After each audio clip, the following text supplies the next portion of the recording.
Greetings. Welcome to ITR Live. I'm your host, Chris Hagan, and we are back here in Studio 130 for another fun-filled, action-packed episode of Iowa's gold standard conservative political podcast. I'm here in studio with Sarah today. Greetings. Hey, it's good to be here. Good. You're sitting in the Hendrickson chair today. I know. I feel honored. Okay. Yeah, I feel like John, there's just something missing. He's not here right now. Well, I did tell you at the outset that because John's not here, we're going to have you talk about immigration and trade policy. And I got real excited about that. Are you ready for that? Good. Well, it is good that you're here. I don't know if I've told you this before. My dad is a regular podcast listener. I did not know that. He's got the alerts on the YouTube. So every time there's a new episode on YouTube, he gets it, sits there on his phone, takes and sits down and watches the podcast. But he really likes your appearances. Oh, really? Yes, he's like, she's got a lot of good stuff. So he's a property tax guy. So I'm glad that someone likes it, because when all my friends are like, "What do you do for a living?" It's like, I'm a nerd. Talk to my husband. He's the nice one. No. So anyway, so good. We've got Sarah back here, and so maybe, as you guessed, if you're a regular listener, it's going to be a little more property tax focused episode today, and a little nerdy, because that's just how I roll. Well, that's right. Okay. In school, writing research papers was like my favorite thing ever. My gosh. Yeah. Mine was doing whatever I needed, the path of least resistance, to get me back to video games and pick up basketball. But anyway, I digress. Good. So the legislature's in full swing, and we've talked about income tax bills and government reform bills and streamlining and efficiencies, and there's a lot of that stuff, and that's all great. But we need to not lose sight of what's right around the corner on local government issues and the things that actually drive your property tax bill. We spent a lot of time last summer talking about on the heels of property tax reform bill, but folks got their assessments and they were really frustrated about what that was going to mean for their property tax bill. And we said over and over is that, well, yes, we hear you, but the time where you can actually make a difference in that is not when the assessment notices come out, but it's coming back around to budget time. Because right now we're getting close to when they're actually going to decide how much and where to spend your tax dollars. Well, they're actually talking about it right now. Right. They haven't made the final decision. So for anybody that's got a free night, your county, city, and school board, they want to hear from you. They want to see you at those meetings. Genuinely, and I think the ones that are doing it right, wherever they're falling on the political spectrum, I think they genuinely do want good, honest feedback from their citizens. I know I saw that West Des Moines Mayor Russ Trimble sent a mailer to John about looking for people to be on his advisory committee. Great. That's the kind of thing that it should work. It should be a feedback loop and folks getting into it. But not everyone wants to hear the same message all the time, because there's a lot of folks out there that are pretty upset about what they're paying. But I think that's a message that you need to hear, because a lot of times, people go to the school board meetings and they're upset because, we're going to make a change to the football stadium or this or that. And sometimes they need to hear about things like taxes and spending, because that's one of the big decisions that they make. And whether it be right or wrong, kind of the way our government is financed is a really difficult thing to understand. Yeah. And I'm sure all of the elected officials out there, they have very good intentions and they mean to do well, but they don't understand the details of how this all works. I mean, heck, I do this 40 hours a week and I still don't understand all the details of it. Right. No, I think that's exactly right. And we are going to try and get into some of those details and some of the, I guess, for lack of a better term, the nerdy stuff. But I don't want to miss another opportunity, and I've said this many times, is we get the question regularly in some version of, I don't know what to say. Yeah. I don't know what to tell those folks when I go, okay, so give me, my answer at the beginning is, look, Sarah does this full time, and she doesn't even understand her local city's budget as well as the city administrator does. No one, I doubt, out there that's listening has the capacity to consume enough knowledge to understand all of the budget drivers for your local government. However, the piece of information that they don't have, and I don't care what city, what county, whatever, that they don't have, is what your family budget looks like and your ability to pay. And so that's when you talk about the feedback, it is their responsibility to share with you how much they want to tax and where they want to spend it, and be transparent about that. And I think you have an obligation, listener, to tell them, I'm tapped out. I don't want to pay anymore. You need to be responsive to my budget. And that's too big of an increase. Yeah. And, a great example of this. So I'll just give my personal example. I live rurally. And so our county increased the rural property tax rate by 20%. And so I plan on telling my county board supervisors, look, I'm paying 20% more in my rural property tax levy. I did not receive 20% more services. No. Like, I understand that the cost of gravel went up and the cost of gas went up to fill up the road graders. But, this last snowstorm, I had to call multiple times and tell them to come grade my road or plow my road. And so that's what taxpayers want, right? Like, that's my personal story. I live on my gravel road. I know what's going on in my community.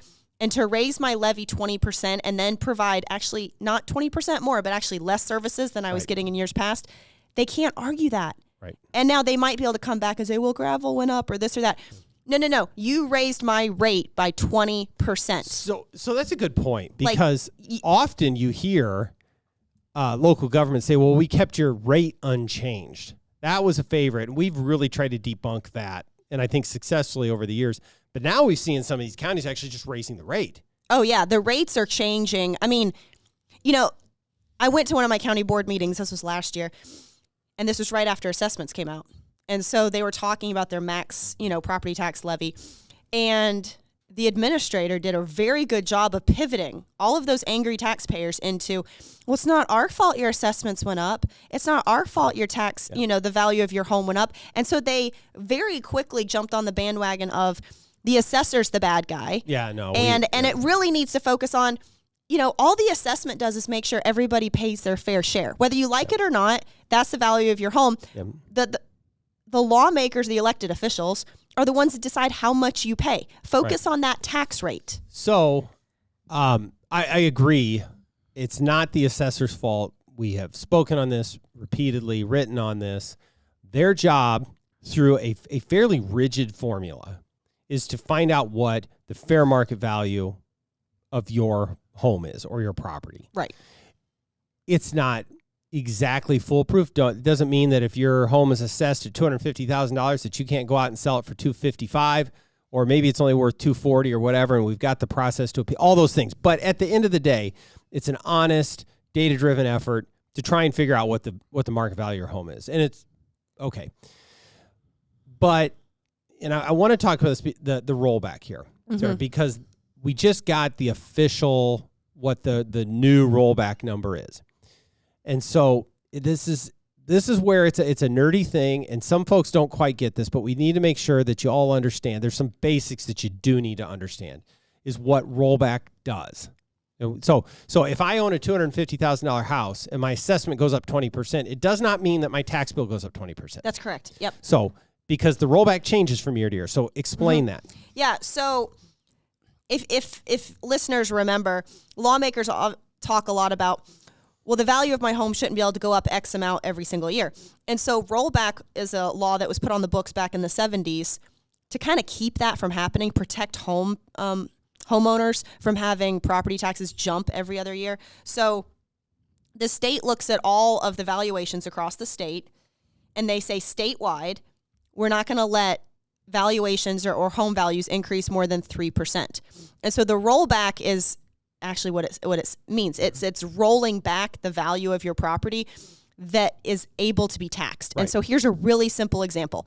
If the rollback is 50% and your home is worth $100,000, you're only taxed on 50% of that home, which means when that tax rate is established, it's only applied to $50,000. And so you'll see that, I believe, on your statement that actually says taxable value. Right. And so a lot of people are going to say, oh, my assessment went from $250,000 to $300,000.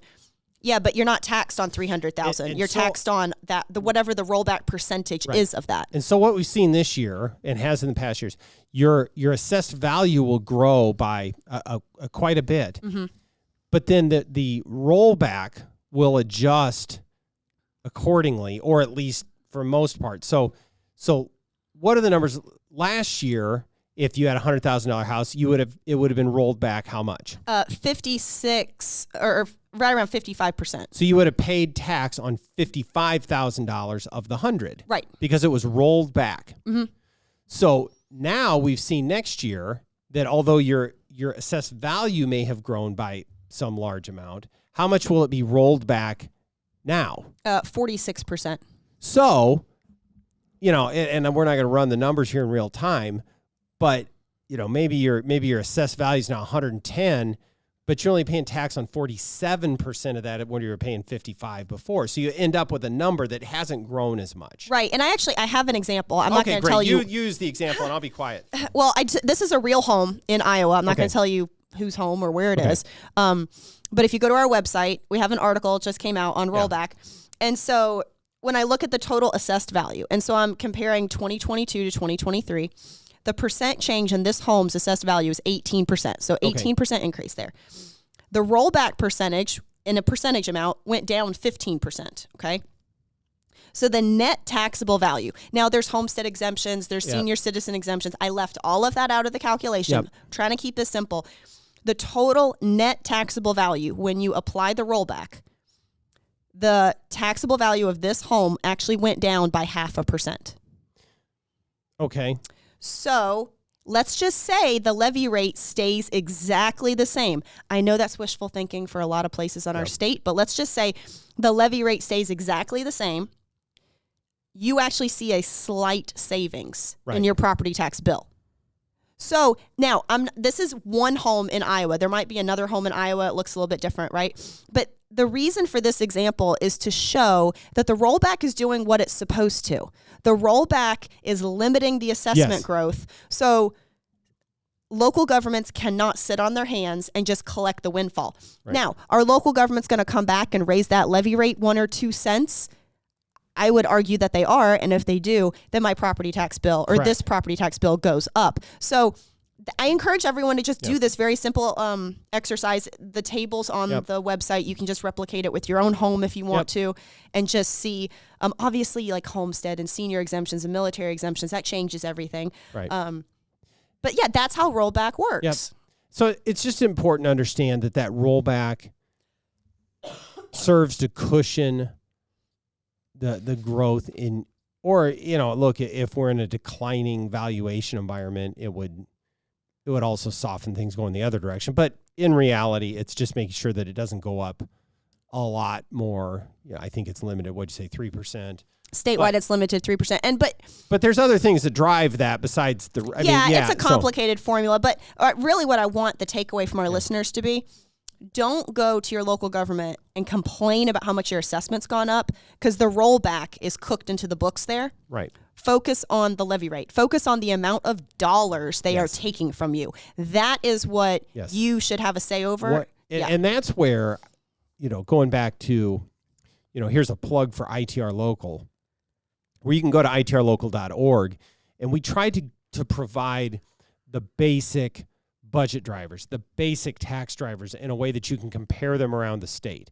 We're not necessarily trying to go deep on every line item in the budget and all those different possibilities, but what are the few data points that you need as a property taxpayer to take with you when you go to talk to your local government about what's going on? Right? I mean, that's what we're trying to give you. Yeah. So if I was going to advise somebody before they went to one of these meetings, I would tell them to go to ITR Local, find your school district, city, county, and just print off that page. At the bottom, you can hit print as a PDF. It'll come out. It's all right there. And so when you say my rates went up, and then someone says, oh, but we had to spend more on police, just go look. Yeah. Like, look at your county and be like, oh, we spend more or less than the state average on police. Right there. And then you can say, okay, but why are we spending more than the state average on capital projects? Or why? And just ask those questions. Those are big, general, broad questions, and those are questions that they should be able to answer. The other thing I love about ITR Local is we have the very simple bar. Excuse me. Very simple bar chart that shows the amount of property tax dollars that are collected every single year. And so you can just say, look, it's right here. You collected another $500,000, another $5 million, whatever it is. Why do you need more money from us? Mm-hmm.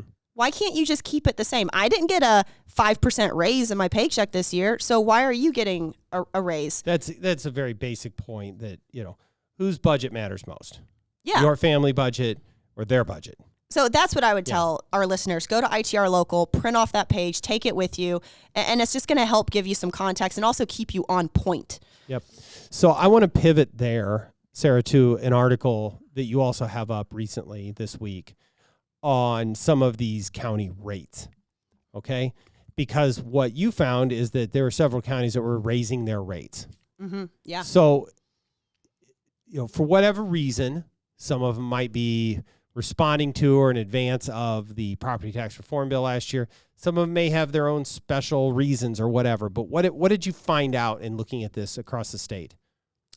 So what I looked at was I compared 2022 to 2023 rates. And I just compared the county-wide general rate that every single Iowa taxpayer pays, and then the rural rate. So if you do not live in the city limits, you pay the rural rate. Mm-hmm. So when I looked at all 99 counties, between just these 2 years, 22 to 23, there were 28 counties that increased their levy rate for the county-wide rate, and there were 34 counties that increased their rural rate. Okay.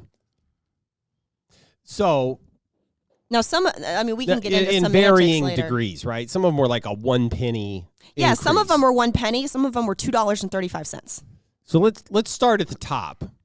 $2.35. And where was that? Lee County. Okay. Lee County, and I believe that's the southeast corner of the state. Mm-hmm. Yep. Okay. So they went from what to what? $3.50 to $5.85 in 1 year. In 1 year. That's not double, but it's I don't know, that's the largest 60+% jump. That's the largest jump in the state in 1 year. Did you find anything of a reason why they needed that?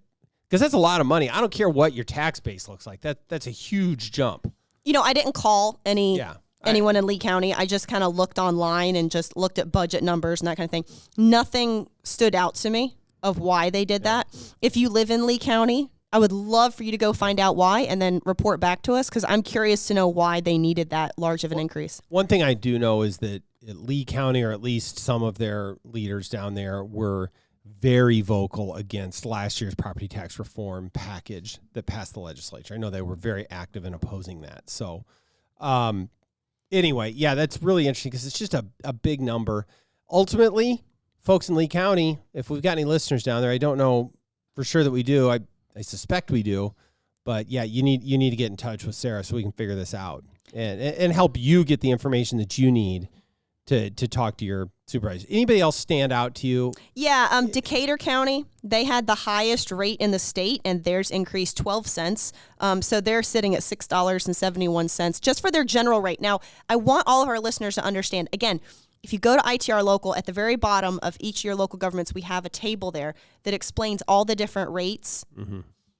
The general services rate is just one of many that your county levies. Right. So I'm being very specific in looking at this one general rate. There are others that make the total picture, and I'll try to help bring some context to that too. So Decatur County has the highest general services rate at $6.71. However, if you look at Winnebago County, if you live in the rural parts of Winnebago County, you are paying $15.52 per $1,000 of taxable value, and that's all combined. So you see the difference there. Yeah. There's so many other little tiny levies that total up to that final amount. Mm-hmm. And I'm just trying to look at the one that all of them use. And this is the problem, too, in comparing this and figuring out, what's really going on, that there's so many different levies and it's so complicated, which is one of the things that we've started down the path with last year's property tax reform bill, is trying to limit the number of different levies to make it a little easier to look at and a little bit more transparent. And it's going to take a few years to get this all kind of put together.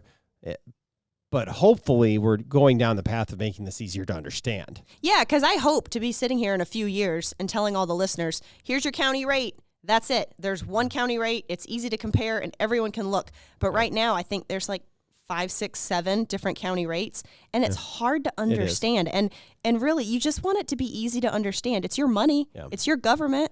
And ultimately, as much as like, hey, I'd love to hear from Lee County. What's going on down there? Why do you need this? Did the courthouse burn down? Or, and you weren't insured or something. I mean, why do you need this giant new sum of money? But, there might be a good reason. The other end of the spectrum would be Sioux County, northwest corner of the state. They went from $3.49 to $3.50. That's a 1 cent raise. They're still at the statutory maximum, as flexible as that maximum actually seems to be here. That's almost just an accounting fix at 1 cent. Right. Maybe there's a reason there. Sioux County is also a growing county. And I don't know. There's enough. But you bring up a good point. There's a statutory maximum to this rate. And in statute, there were a couple ways that they could get around that and that counties could exceed that maximum rate. In the property tax law that was just passed, they got rid of those exceptions. So now everybody's going to be required to kind of ratchet down to that maximum rate, which I think is going to help because it says in statute $3.50. No one should be at $5 whatever, that Lee County's at. They should be at $3.50 just like everybody else. Yeah. But they don't have to get there. You said they ratchet down. They don't have to get there in 1 year. No, it's over time, and it's based on valuation growth. So if you're in a poor county and your property values when we say poor, we mean property tax poor. That's your base. Right. Like that just the value, sum total of the value of the properties in your area are less than they are in a high growth suburb with a bunch of new big box stores, and you know what I mean? Or even in an ag sense, you may have Northwest Iowa with a really productive, really valuable ag land. Maybe the ag land in your area is it. So we don't necessarily mean going down the path of Rob Sand and his whatever report that he had this week. But that's what we mean is the sum total of the valuations. Exactly. Yeah, okay. Yeah. So I would just guess Dallas County with Waukee and all of its growth, it's going to have a lot of property growth. Where down where I am in Southwest Iowa, where the property values aren't as high, we're probably not going to see that same level of growth. Again, we don't have to offer the same level of services as you do in an urban area like Waukee and Urbandale and that kind of thing. So that's where the difference falls in there. But yeah, so a lot of listeners, you might hear your county board saying, oh, this legislation, we have to cut the rate and we have to drop it. Well, yeah, you do. And you're not going to be hurting as bad as you might make it out. So here's the question I have, and this maybe this isn't an issue. Because of the way last year's tax reform bill worked to require those that are above the 350 to ratchet down over time. If they wanted to maintain high property tax levy rates, were they incentivized to raise it in advance so that they could maintain a higher rate while they are being forced to ratchet down? That's a speculation that I tend to agree with. Okay. I mean, I have no definitive proof, except when I compare 2022 to 2023, this is the last year that they kind of had free reign to do what they wanted. Now, starting in 2024, the new property tax bill goes into effect. And so they're now limited on the amount that they can levy on that rate. I mean, I'm just guessing, if you know you have to cut, why not spike it right before you go into cutting? I mean, that's the only thing that makes sense. And I want all of our listeners to know, I am not just pointing at local government and making them the bad guy. This was a numbers generated statistical conclusion. I didn't make this up. I can actually back it up with numbers and my hypothesis using that. I'll try to be fair. Let me take a stab at it this direction. We provided information, it's been a year and a half ago, 2 years ago, where the state legislature attempted to provide property tax relief by picking up local counties' share of mental health services. And what we saw is a great number of counties that did not pass that savings along. They said, thanks, state legislature, for picking up the tab, but we're going to raise the rate so that we're going to continue to raise that same amount of money, even though we no longer have to pay that bill. Mm-hmm. And that was just wrong. They just absolutely, a handful of counties took all or part of the savings provided by the state legislature or your tax dollars that go to the state, but continued taking the money from you out of your local property tax bill. And so when I see this, I think many of these are probably at least legitimate. I might not agree with those rate increases, but they're grounded in some need. I think the need might be imagined, but whatever. Because I've seen the way many Iowa counties operated before, I'm not necessarily going to apologize for suspecting that maybe some of them were just racing to see how much money they could get in advance of having to cut later. Well, it's that past behavior, right? We've seen how they've behaved in the past. They're doing it again. And so when I hear county supervisors complaining that they're going to have to cut the rate, I kind of feel like, you're crying wolf a little bit here. But here it comes back to the fundamental problem. It doesn't matter what I think, and it doesn't matter what you think. Right. And it's not our job to explain why their budgets work the way they do. Frankly, it's not individual taxpayers' job to be able to understand why it all works that way. I'm sure the County Board of Supervisors and the administrators in these communities would be happy to provide information, usually, on what's going on. It's our job to give people information to hopefully encourage them to ask those questions. It's their job to defend their budgets, and it's our job to help Iowans ask questions. And so that's exactly what we're trying to do. And some on of these the flip things, side of that, yeah, go ahead. If like you're happy, like if you're in a rural area and in Winnebago, right, where these rural property taxes are super high, but if they got lots of gravel, their roads are getting graded, they've got great EMS, they've got great fire, and everybody's happy with it, it's like, hey, tell them that you're happy with the services. Like, they need to hear it on the other side too. Absolutely. I will tell you, I don't get a lot of feedback from taxpayers telling me that they're happy with the rates that they're paying and they feel like the services are justified, but I'm sure it's happening somewhere out there.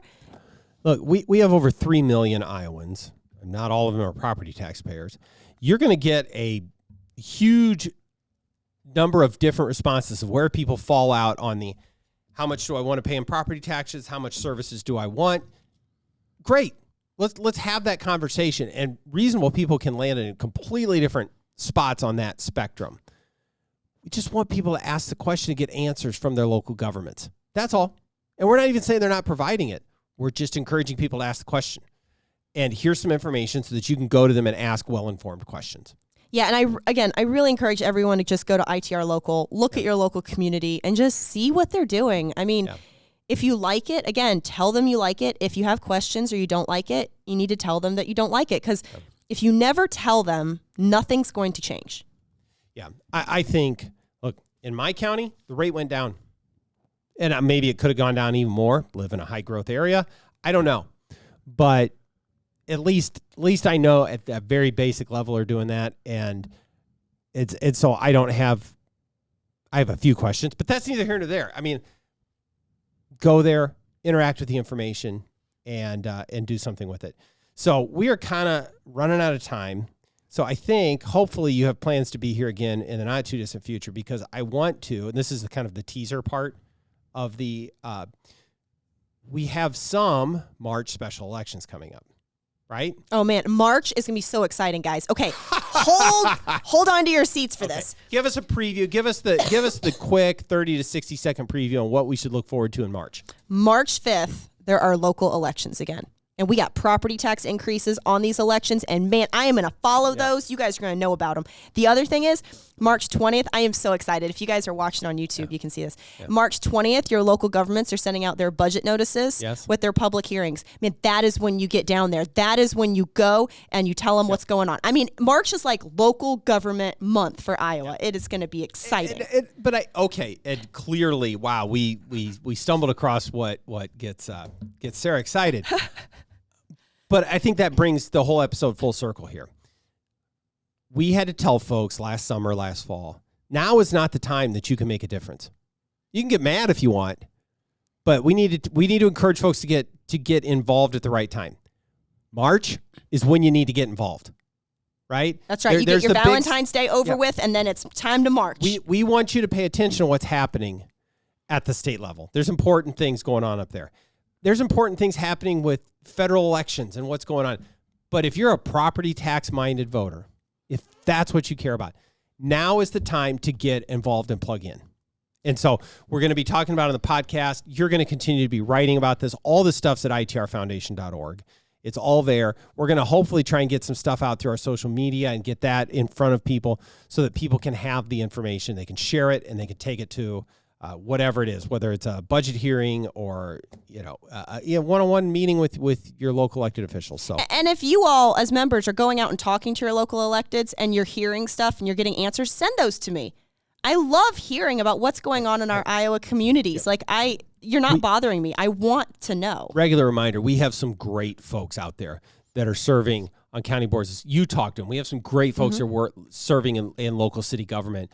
You're in contact with some of them. I'm in contact with some of them. We've highlighted some of the good decisions they've made to try and right-size their budgets. This is not just an ongoing criticism of the folks that are doing it the right way. And I cannot stress that enough. We simply want to provide information that they take to get answers themselves. And because there's things that people need to know. Mm-hmm. Yeah. All right. Very good. I'm done being excited now. Good. Okay. All right. Well, that's awesome. So hopefully folks appreciate the property tax episode of the ITR Life podcast. We did not make you talk about immigration. Thank you. Trade policy you so much. or early 20th century presidential elections, nor share your memorabilia or the new Taft sticker that you're going to put in the back of your pickup truck. Do you own a pickup truck? Yeah, we have a 3/4 ton. All right. There's a Taft sticker going on it. Yeah, John's got this giant Taft sign it's got an elephant, and we're going to see if we can turn it into a window decal that he could put in the back of his pickup. Oh, multiple window decals. I think that'd be awesome. Do you think the folks in Southwest Iowa would appreciate that? I know my 2-year-old knows how to make the elephant sound now, so that'll be awesome. That'll be good. Is that the Peppa Pig elephant? No, it's dinosaur. It's dinosaur. Yeah, that's right. George has a dinosaur. Yeah, that's right. George and the dinosaur. Sorry, but I knew it was a large animal. So good.